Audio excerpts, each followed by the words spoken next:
and I know you align with this. I want to be the person people look at when they go, when you're ready to change it all, when you're ready to step up, when you're ready to start taking the action, I'm your guy. That's how I feel about our community. Yeah. When you're ready to go to that next level, when you want to be that action taker, when you want to be surrounded by people like that, you join the Built for More community. They're not a feel good group. It ain't going to be the group you're going to go party with and go drink with on the weekends.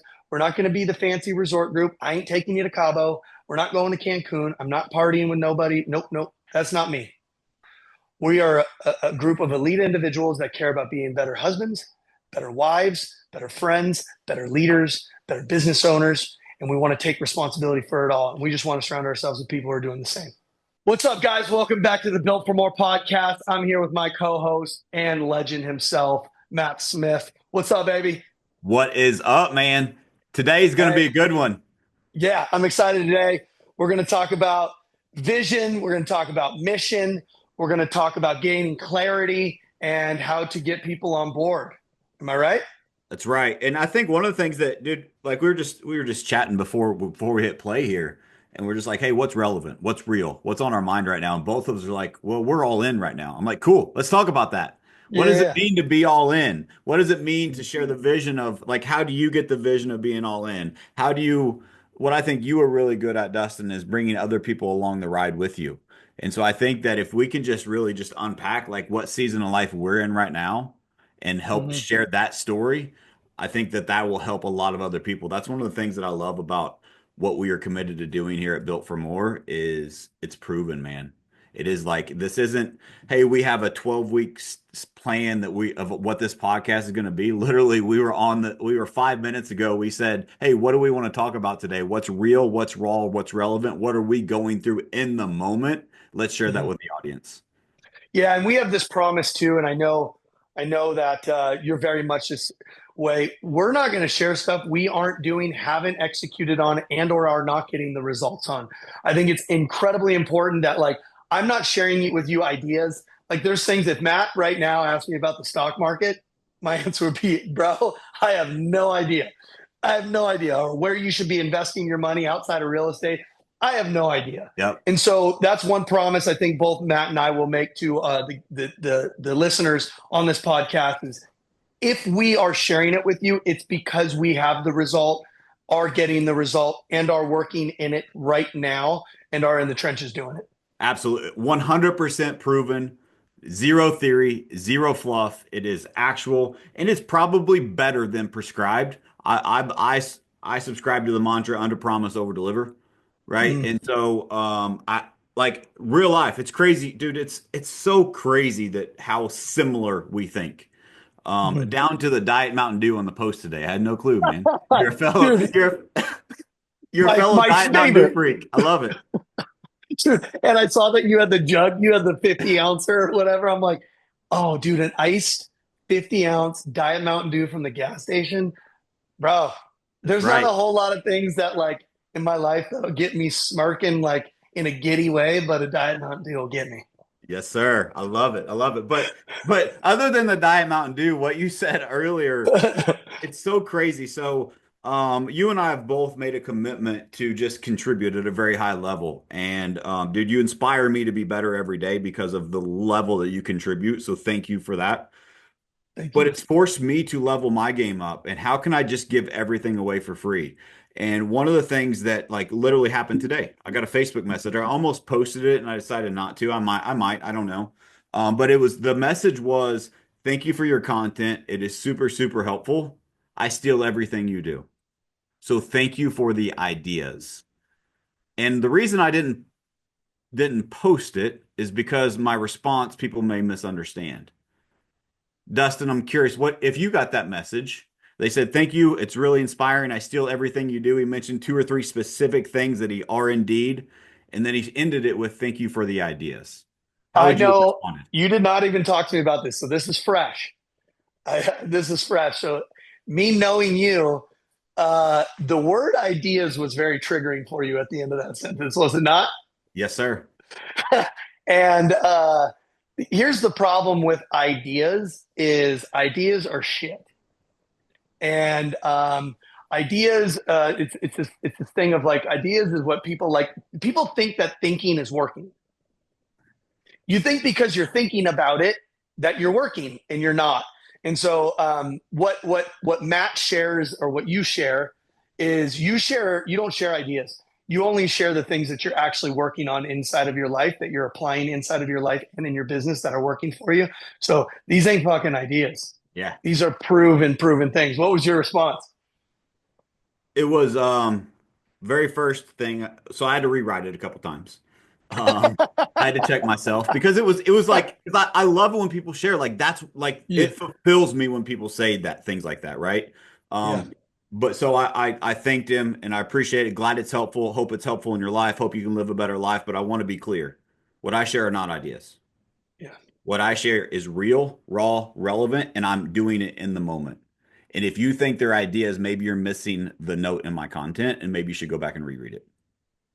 Yep, And so yep. I hope that that helps him. I haven't heard back, so maybe I made him mad. I don't know, right? And maybe he's listening to this, and I meant it with the best of intention. Because if you can't get your mind wrapped around these aren't ideas, they are real, you're missing the mark.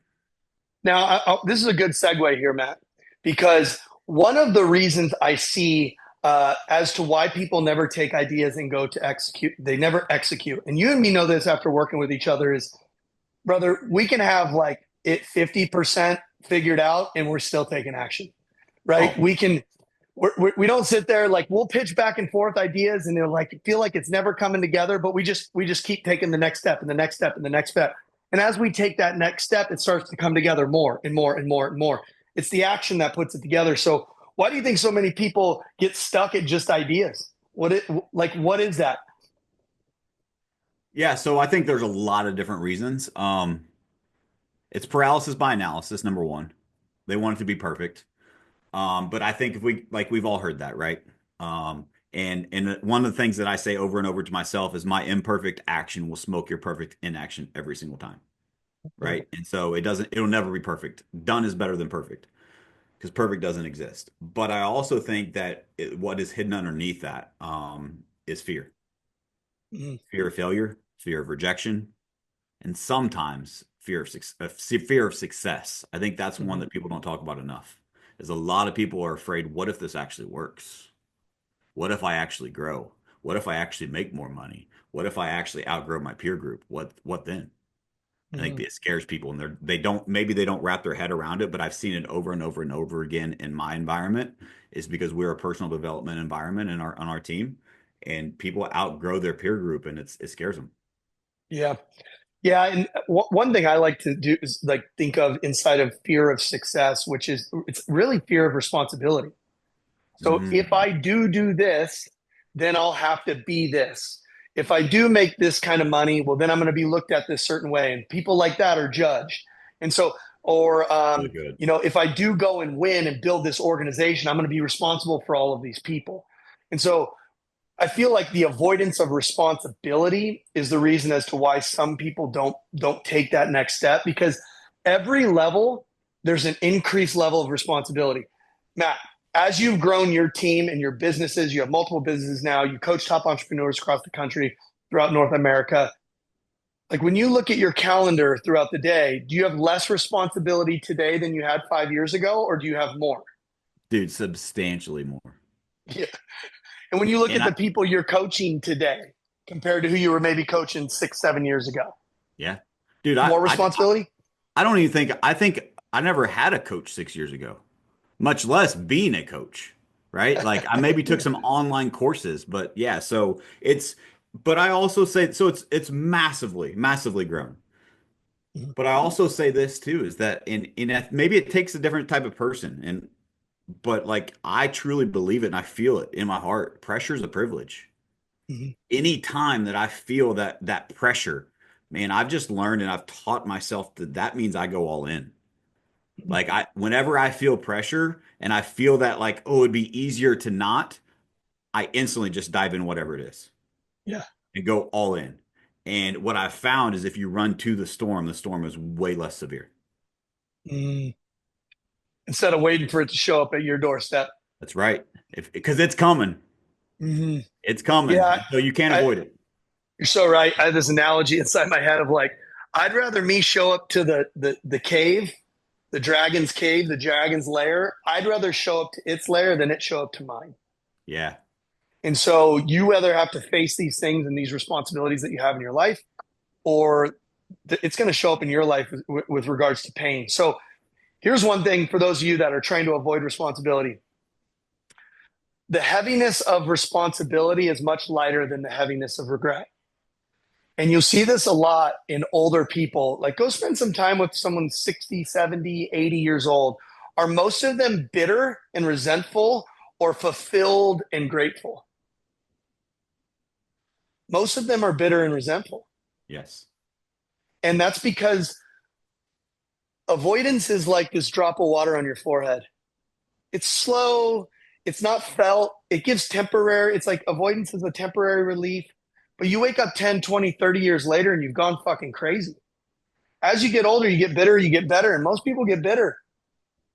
And the heaviness of that regret weighs, it's you can just see it in people. Do Yeah. most people get more fit as they get older or more fat?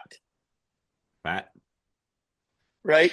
Do most people get healthier or more unhealthy as they get older? Unhealthy. Well, it's just aging, right? Yeah. Like that's the excuse. Yeah, yeah, and the truth is, it's the avoidance of responsibility. Yeah. Yeah. So, And really, um, really good. And I'm reminded of, like I'm a quotes guy, you know this, right? But we've all heard this before, but I want to remind you is like you suffer pain in life. We all have pain. You can't avoid it. If pain is happening, it's either you have the pain of discipline or the pain of regret. You choose. mhm. Too many of us think that we live a life and we don't have a choice and we give away our power. Every single one of you listening has the power of choice. Which will you choose? The pain of discipline or the pain of regret? And I think like there's a book that I read. John Cheplack actually recommended it. It's called Change or Die. Have you read that one? I have it. I'm writing it Really down now. good. It's on the psychology of why people don't change.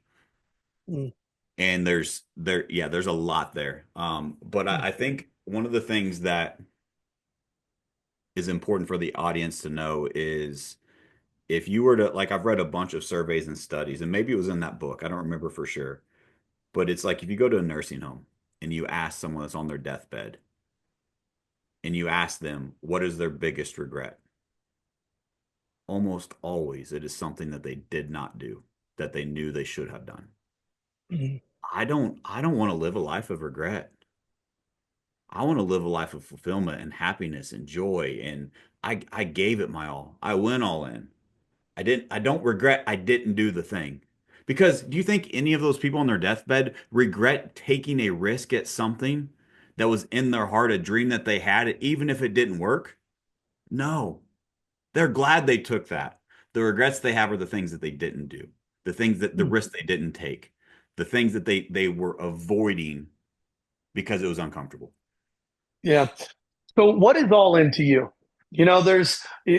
I get around like our friends that we have in our industry, whether they're in our Built for More community, whether they're in our coaching community that we have. Um, what they're all always all in. The ones that are really winning, they're all the way the fuck in. Yep. So, what does that mean to you? What does all in mean to you in your life and in your business? Man, all in means everything. If you're not all in, you're all out. That's how I live. Um, I mean, I have another brand and another podcast called All or Nothing in Real Estate. That's just how my Mm, brain works. Is if you're not going to give it your all, like, why are you doing it? And if mhm, and I just made a post on this today. No is a complete sentence as well. There's parallels to this. You don't have to explain to anyone if it doesn't serve your mission. You have to say no to the things that don't serve you so you can say yes to the things you're all in on. And so, like, all in to me is zero options mentality. Dustin, you had mentioned to me, I think it was last week, on you've observed that whenever I say I'm going to do something, I commit to something, like I'm very quick to, I already see it completed. mhm. Yeah. That all in mentality is like, once I commit to it, I've already proven to myself that I have what it takes to see it through to the end. And it doesn't matter. It's done. It's just a matter the time hasn't happened yet. And I don't say that to brag. I say that because that is inner work and the confidence and the belief that I've built in myself by keeping the promises to myself over years. Mhm. And I think so many people go in this world and they find that our brain is so powerful. We can talk ourselves out of almost anything, right? A simple analogy that I use is most people can relate to this. You've tried to be on health and fitness journey. Most people have wanted to lose weight at some point in their life. And so if you know that you're on this new regimen and you need to meet, you got to be at the gym at 5 a.m. Your alarm goes off the first day and you're going to the gym by yourself. You've made no public declaration. You're doing it by yourself because I got this. Most people sleep in on day one. But if you make a public declaration and you share it publicly, I'm going to lose weight. Here's my commitment. I'm going to do it. Public declaration equals manifestation, number one. Number two, find an accountability partner. Find someone else that is relying on you to be there. Because what will happen is you will let yourself down every day. We let ourselves down as humans. If we talk to our friends like we talk to ourselves, we would have no friends. I think what happens is we talk to ourselves and we negotiate with ourselves, but we don't want to make the phone call. Hey, Dustin, I can't make it to the gym today because I'm tired. Because we know Dustin is relying on me to be there. And so we show up for others in our life. What I want to help teach you to do is if you develop that all-in mindset, you show up for yourself in your life so that you can become better, which allows you to show up better for others. So good. It's so good. Um, and and when you do keep those promises to yourself over long periods of time, what does that do for you? Everything, man. If you I don't know how to say this, so help me articulate it. But like when I say everything, I mean everything. What is life for? If you are walking around as a zombie that you know for a fact your words and your actions are not in alignment. Like how miserable of a life would that be? Like I can't fathom it. And so I think it's really, really simple for me. I oversimplify everything. And I think the simple answer that I have is like it you either you're again, we have the power of choice. I choose to have my words and my actions in alignment, or I choose not to. That choice to me is simple, but it requires sacrifice. It requires commitment, and it requires you to not avoid that responsibility of that next level in life because all of us, here's my belief, we are all growing or dying in life. We are getting better or worse. Like there's a Mm, saying that I'm reminded is the same man never stepped in the same river twice because you are not the same person as you were 5 seconds ago. We're always evolving as humans, and the river or life is always fluid and moving. And so I think too many times we think that we're just, hey, I'm going to take a break. I'm going to slow down. And if you are neutral, you're getting passed by. There is no neutral, mhm. right? You're getting better or worse. And I want to get better. Yeah. Yeah, I agree. Here's what I found is the greatest relationship that you can have inside your life is the one that you have with yourself. Yes. Because if you can't get bought into your mission, your vision, your values, the principles and the actions that are going to need to happen in order for you to live the life that you want to live, it means that you can't get you on board. How if you can't get you on board, how are you going to get your family on board? How are you going to get your organization on board? How are you going to get your agents on board? And the answer to that is you can't. So if you can't stay in line with the promises you've kept to yourself, number one, that the relationship with yourself starts to decay, which means you're not going to want to be around you very often. And so Mhm. what you're going to do is avoid and numb. Because do you want to be around somebody who doesn't keep their promises to you? No. Do you want to keep that person in your organization? No. Do you want to keep that spouse who's always lying to you? No. But the problem is we can't escape ourselves. So we have to sit there with ourselves. And for a lot of us, that's too painful. So what we do instead is we avoid and we numb. So it's why it's so important what Matt was saying is it starts with making some promises to yourself, executing on those. That builds what's called self-trust. Then you set boundaries around those things. Boundaries are the pathway to self-respect. So trust and respect. When someone's like, I love my wife or I love my husband. No, no, no. Say this. I trust and respect my husband. I trust and respect. How you spell love is trust, respect. And if it's love and it's intimate because it's with a spouse, it's love. Love is trust, respect, and intimacy. And so for yourself, if you want to build self-trust, you have to keep promises to self. One. Two, if you want to build self-respect, you have to set boundaries around those behaviors, which means saying no, which Matt said earlier, saying no to the things that don't get you to where your mission, where get you to in the direction that your mission is headed and what it is that you want. That's why it's so important to know what your mission, your vision, and your values in your life and in your organization is. Dude, so good. And as you were saying that, like the really good explanation breaking that down, like so good. It's what's crazy to me is that what I realized when you were sharing that is the journey that I've been on with myself. Once I become someone who I can trust and respect myself, I am way, way less likely to put up with other people's bullshit. Woo, say it again. Say it again. And I think so many people struggle with that. And it's what came to me when you were sharing that is because we aren't really able to be honest with ourselves in the manner of the woman in the mirror about keeping the promises and having trust and respect with ourselves. And so we seek that through others instead of seeking that through self. Oh Whenever you gosh. get that with yourself, what I've realized is that I'm still a work in progress. Like I don't have this all figured out, but Mm. I have progressed. And what I realize is that it's easy for me to say no to people. And it is easy for me to say no to something that doesn't serve my mission, my values, my principles, who I am, where I want to go. It's easy. It is very easy. It hasn't always been that way. But the reason it's easy for me is because I trust and respect myself and I'm okay with being by myself. Well, it's easy for you because you're no longer seeking external validation because you're happy with the behaviors that you're acting out. When we're unhappy with who we're becoming, we need external validation to feel better about who we are. Correct. And so this is what happens with these people pleasers. You're not prioritizing self. And so if you're prioritizing yourself and I'm prioritizing me and I'm doing the behaviors that I'm happy with, I'm not overtly worried if you like me or don't like me. I like me. Yeah. And See, I'll be when you, honest, dude, if you don't like me, that's none of my business. yeah, it's all good. Like, and it's Right? like not Yeah. even a judgment thing. Like, it's not even bitterness attached to it. Like, fuck you, you don't like No. me. No, it's like, dude, I can totally actually understand why you wouldn't like me. Yeah. I'm intense. I do what I say I'm going to do. I expect that from others. I have no sympathy for anyone. I have empathy, but I don't have sympathy because here's why. People that are always that are always giving sympathy is because that's what they want too. Yes. I don't want it. So that's why I don't give it.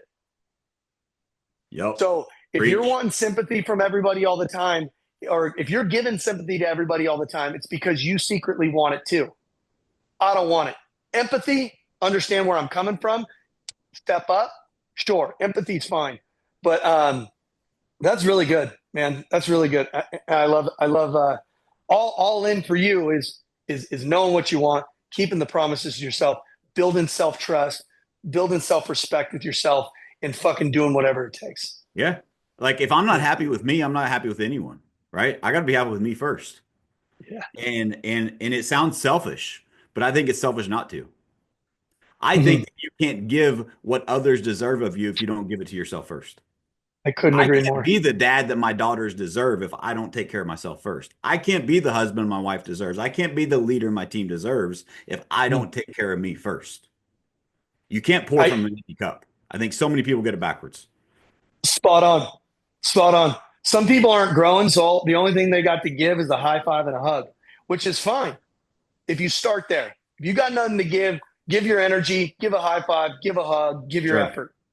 Those are the four. I mean, those are the four things you can give if you ain't got nothing to give. But if we're like a decade into this and you still don't got more to contribute, it's because you ain't growing. There's two needs of the spirit, and that's growth and contribution. Mm. That's what fulfillment is. Fulfillment is growth and contribution. But you get a lot of people who try to give without growing, and that's a recipe for bitterness and resentment. It's like you got to grow more so you have more to give, and the only way you're going to grow more is by prioritizing self. Losers call it selfish. Winners call it responsibility. Dude, so good. And Yeah. what's crazy, and then I want to ask you a question after this, but what's crazy is as you were saying that, like I'm going through my own progression and I'm on round 6 of 75 hard right now. And what Oh I've yeah. realized is that my content, the things that I'm sharing, the conversations I'm having in private, the posts I'm making in public have elevated. And I'm 14 days in, 15 days in.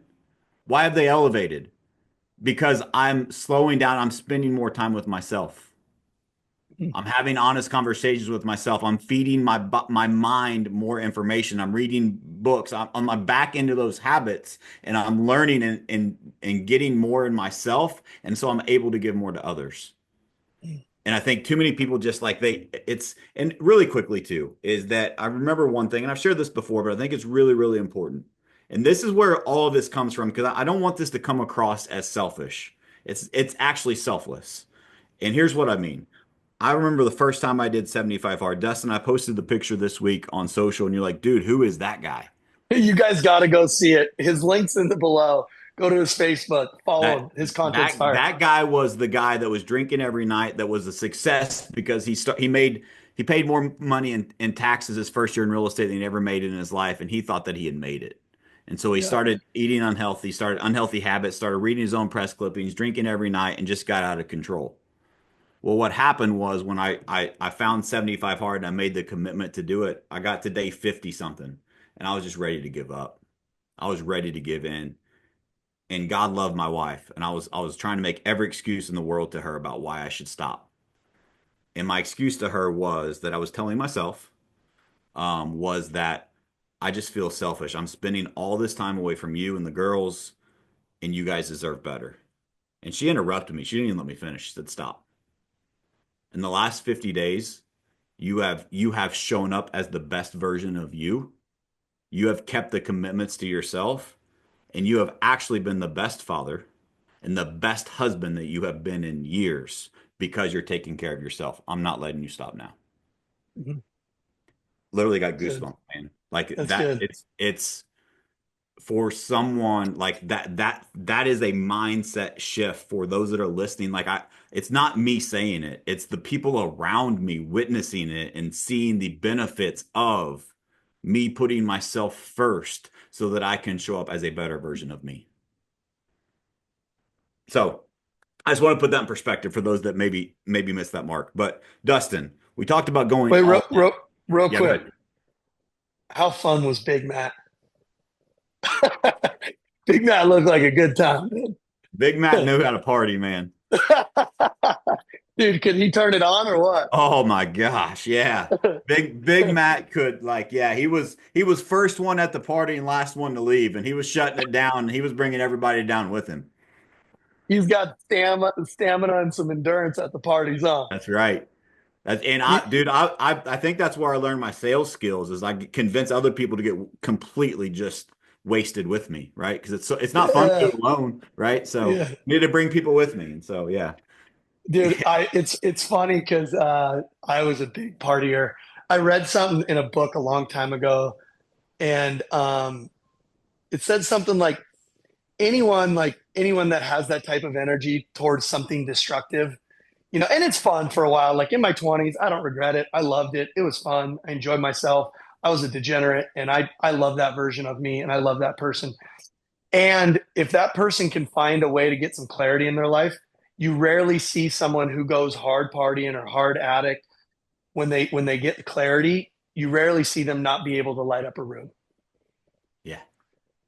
And so yeah, so I love that transformation. It's unbelievable. Like you guys got to go check it out. His Facebook links below in the comment or in the description. So go follow him. And he's a great follow. His content's fire. Like you said, he's giving away free tactics. That that are most people would take what he's giving away, package it, and sell it in some coaching program or some course, and Matt's just giving it away for free. Yeah. Well, I'm trying to keep up with you, man. So it's iron sharpens iron, so I appreciate it. Yes, sir. Man, I want to go back to the all in topic, right? And so when we were talking before we hit play here, we were talking about just kind of where you're at right now in your season of life. And the very first thing that came to mind was, well, I'm all in right now. And so I want to go Mhm. deeper and I want to understand, what does all in mean to you? Yeah. So it means, and these are going to sound very simple, but I'm going to give you like a framework here if you're listening, which is the lower the level of your commitment, the more options you give yourself. So I can tell someone's level of commitment by how many options they allow to be available. Okay. And the higher the level of your commitment, the less and less options you give yourself until you get to a point to where you only give yourself one option. So all in means singular option. I tell this story of my mom. My mom has been a realtor for like 30 years, and it was in 2007. She sold. She didn't have much. I mean, she sold like a lot and sold some other things, and she started um, a real estate brokerage. She got 30 agents. She took her whole, every dollar she had was like $250,000 that she had to her name. She invested all of it into the real estate company. Okay. And they go to launch it. And guess when they launch it? They launch it in January of 2008 is when they launched the real estate brokerage. She's got 30 or 36 agents coming over. They're all coming over. She spent the past year, recruiting everybody and getting everybody to make the move. Makes the move January.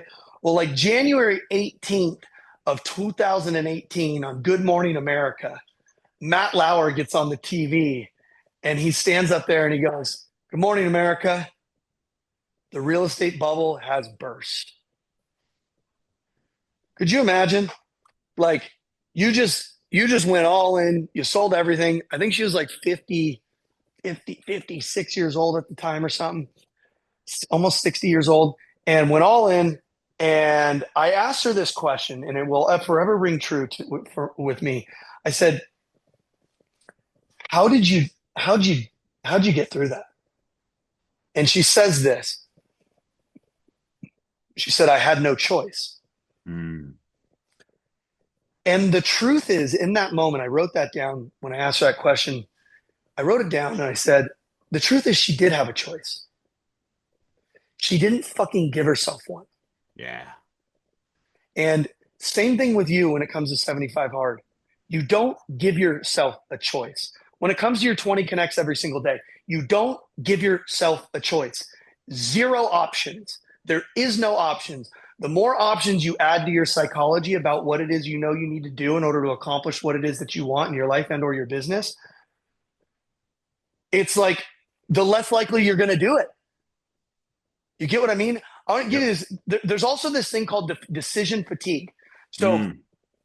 this is like scientific, and I'll use what we were talking about partying. So I'll use beer or wine, right? So if I go to somebody and I'm like, "Hey man, which one you want, beer or wine?" You know, it's gonna be they pick one or the other, and I'd ask them, "How happy are you with your decision?"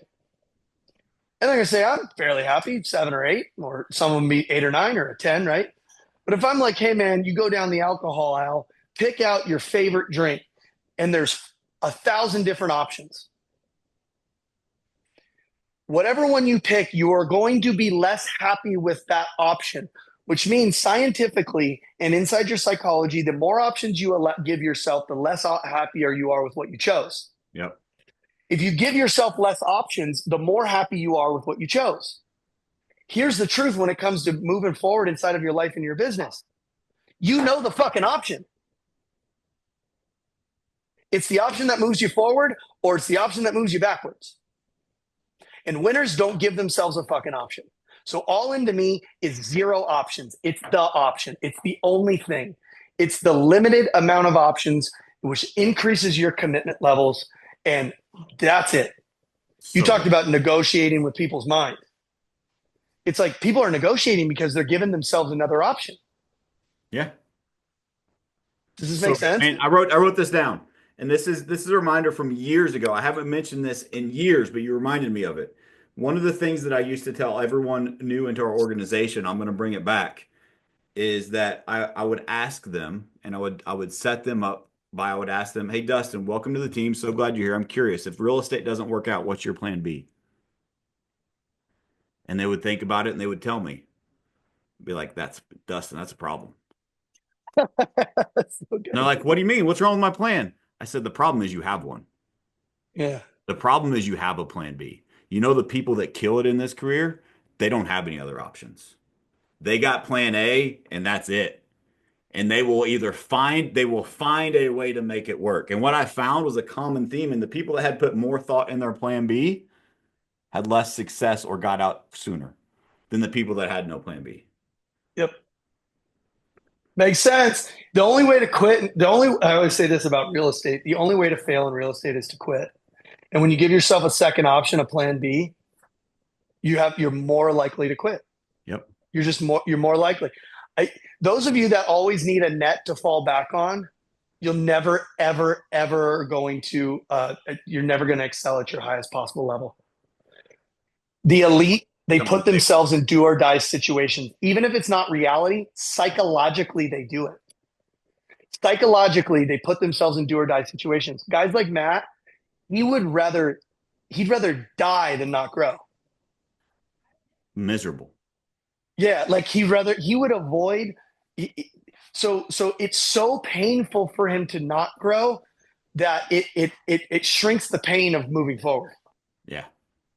Yeah, Really good. So, dude, that's really good, and it's crazy that we're again in alignment with yeah, zero options, right? I love it, and it makes total sense, and I love the way that you explained it. And something else that you'd mentioned though is that part of your journey right now with going all in is you're going to do whatever it takes.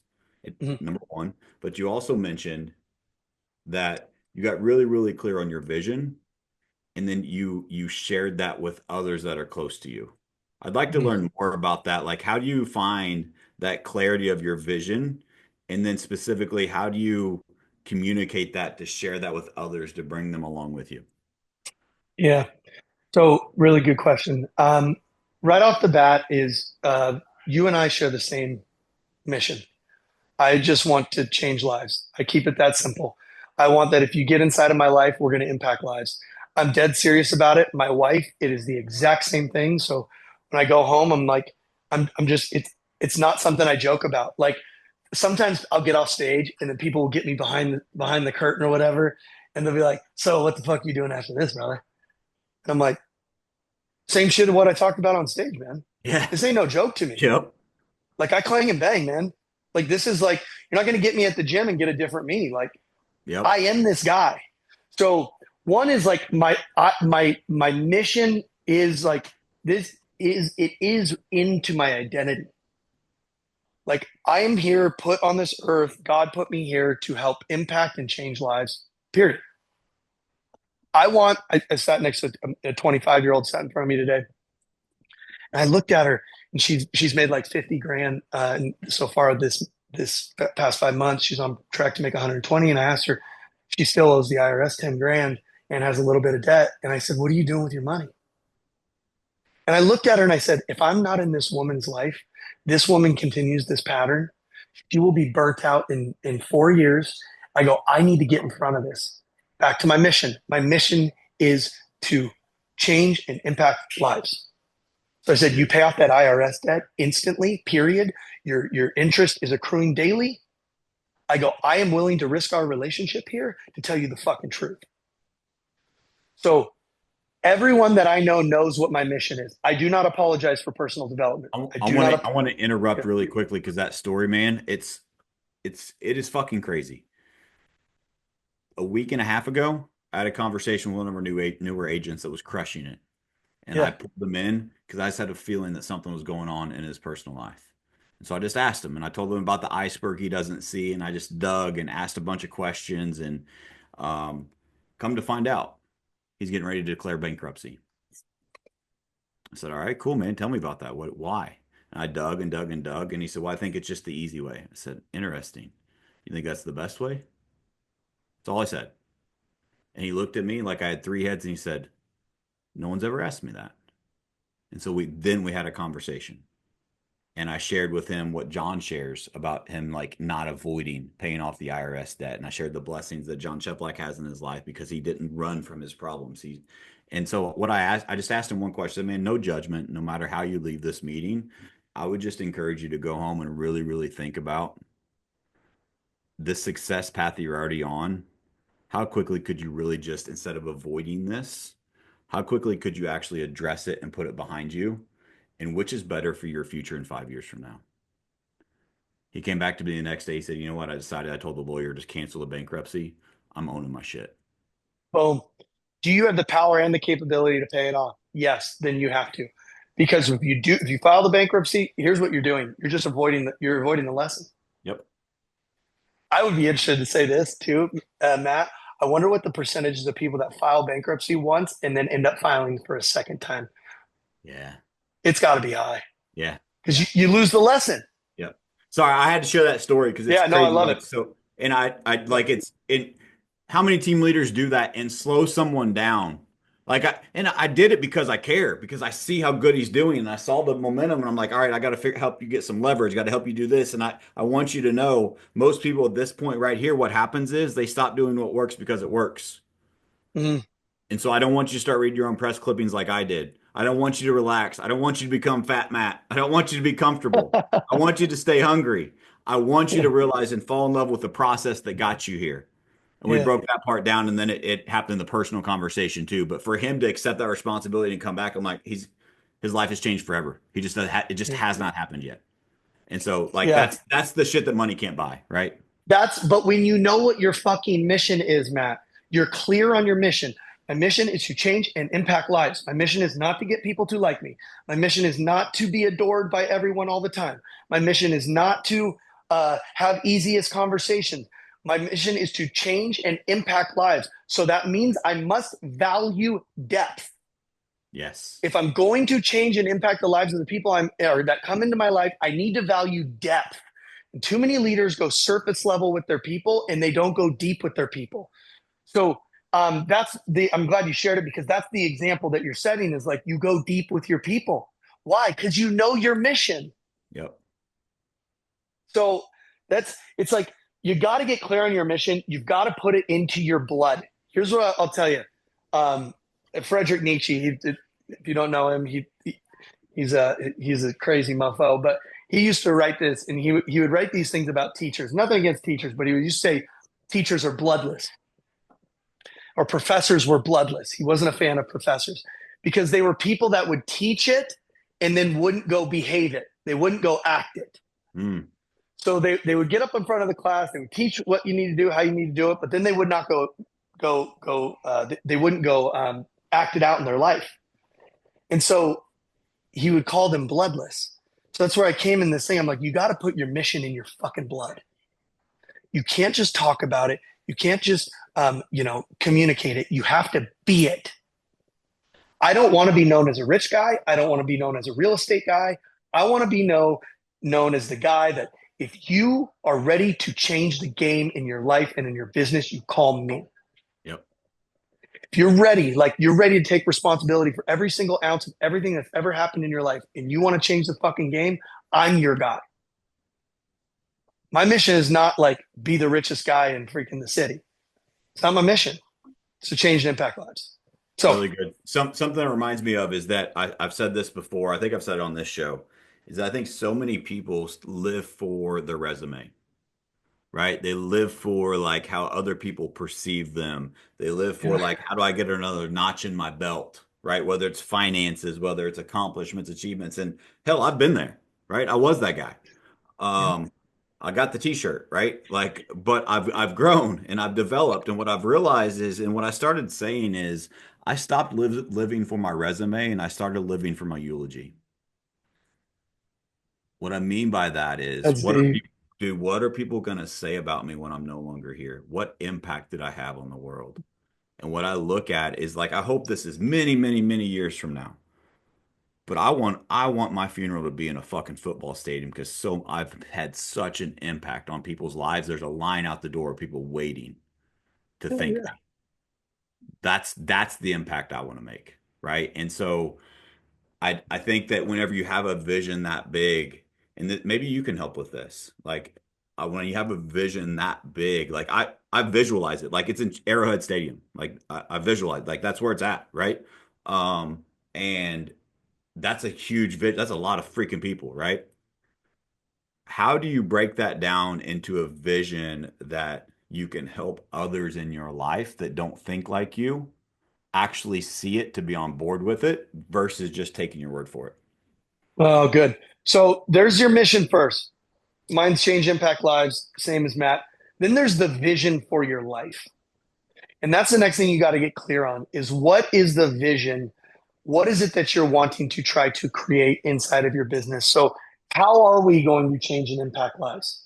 For instance, I built subdivisions and we made them all cul-de-sacs. Like we have like 15 to 18 cul-de-sacs because my vision is how we change and impact lives within our is to create communities where people can raise families, to create memories and raise families. That's the vision.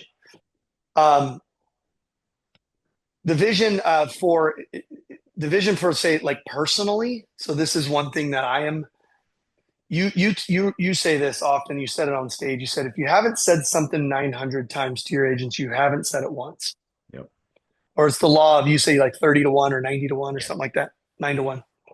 Um, and so for me, it started out a lot of people when they gets into their home life and sharing it with those people is they want support without giving support. And so inside of your family, you have got to look at it this way. How is it that this person needs support, whether it's your wife or your husband? How can I support this person? How can I give what I'm looking for? Okay. How can I give what I'm looking for? Mm. Second thing, you have to bring your mission home. You do this very well. It's like dad's not going to work, he's going to change lives. That's really, really good. Um, I have a friend, he owns a bunch of pizza stores, and I use this as an analogy. He brings, he's got two incredible daughters, and they grew up in the pizza shop. They eat pizza at the house. When we go over there, it's pizza. They love pizza. He wants to be one of the best pizza makers in the world. He brings pizza home. And so I always have to, when it comes to my vision, I constantly have to share how it benefits the people that I love. I constantly have to tie it to the things and the experiences and the securities that we have as a family. And so years ago, we sold everything, moved into a hotel. I didn't have a car for 6 months. And I told my wife, I said, honey, we're going to have a house in downtown Phoenix, high rise. We're going to have a cabin in the woods, and we're going to have our dream house here in Havasu. I went and actually made those things happen. See, when it comes to your team and your organization, I literally said to my team last week, I said, we're going to get another 600 acres up here. By the way, team, has there ever been, ever, one time, ever, since you've been in this organization that I said I was going to make something happen and I didn't fucking make it happen? They go, never. So I go, you doubt me that we're going to get that 600 acres? Nope. Exactly. You doubt me that we're not going to be the largest team in the state of the Arizona and in the Southwest region? And then nope. So one is you got to build trust in with people, and two, you've got to connect it to something that benefits them. And then lastly, and this is hard for men, so this is for the men. You got to spend 90 minutes a week one on one with your spouse. Mm. Period. End of story. And it's got to be vulnerable. It's got to be open. It's got to be based in curiosity. And it's got to be a time for them to be seen, heard, and understood. Period. You have got to time block this the same way you do your 20 connects, your recruiting calls, all of those different things. And I see what happens a lot of the time is we're really crystal clear on communicating our mission and our vision with our team and our organization. And then we come home and we just assume. We Mm. assume that they know. We assume that they know where we're headed. Just trust me. Just trust me. It's like, no, lay out the plan. They have emotions too. Yeah. They have uncertainties too. And so I'm constantly talking about the vision, how it benefits the people that I love. And then I'm sharing it over and over and over and over again. Yeah, it's really good. Really, really good. So what is it that you are what is it that like you are all in on right now? You got so many irons in the fire. You got a lot of things you're building. Like what fires you up the most right now? What you and I are building. Mm, Um, One thing I didn't realize early on, Matt, was I was this dude that just like, I'll do it all by myself. I'll do it all alone. same. Like, like I beat to my own drum. I go to work, come home. I'll do it by myself. I remember telling my buddy this when I was like 29 or something. I was like, I don't need anybody. And the ignorance and the naivety in that was I didn't understand the power of community. And so, the thing I'm most excited about is building community because here's what I know. If I can build community and with our Built for More community, and we continue to build this up and bigger and bigger and bigger and bigger, number one, I get to live out my mission, Yep. change and impact lives, right? Number two, I now have a community to bounce ideas off of daily, you know? And three, if our community can start living out the mission of changing and impacting lives, it's bigger than anything I could ever do alone. Right. Yeah. So that's what I'm most excited about. And I wish I wasn't so naive to think that I was fucking, I could do it all on my own. Stupid. Yeah. I mean, What I've about same. you?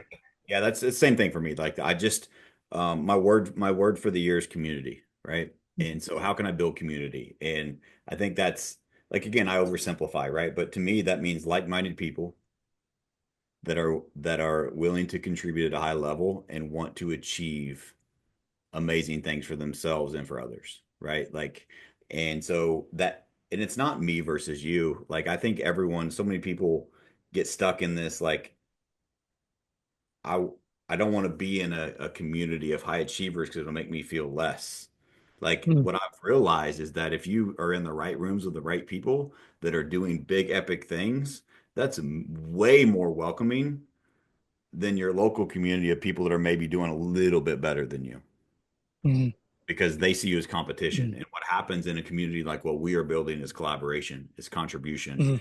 And we believe everyone can win. And we believe that everyone is better when we're all winning together.